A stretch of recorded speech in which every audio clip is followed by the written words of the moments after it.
Media sosial diramaikan dengan rekaman momen pasukan Rusia menggempur Paris dan kendaraan tentara Ukraina yang masih betah di wilayah Kursk. Pasukan Rusia menggunakan granat, bahan peledak, hingga drone peledak dalam menyerang.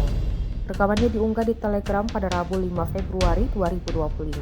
Dalam keterangan unggahan disebutkan, Kementerian Pertahanan Rusia mengumumkan penyerangan angkatan bersenjata Ukraina setelah penghancuran kendaraan tempur infanteri Bradley di wilayah Kursk.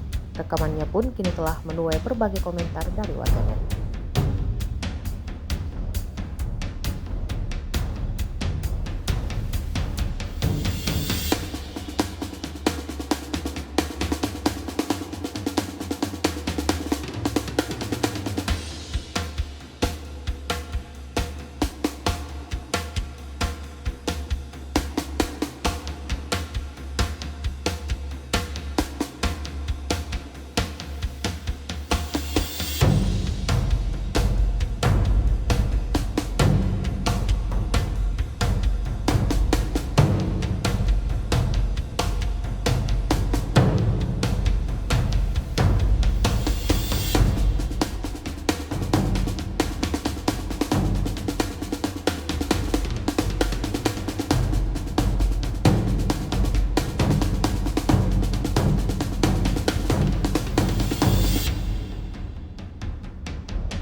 Download Tribun X sekarang, menghadirkan lokal menjadi Indonesia.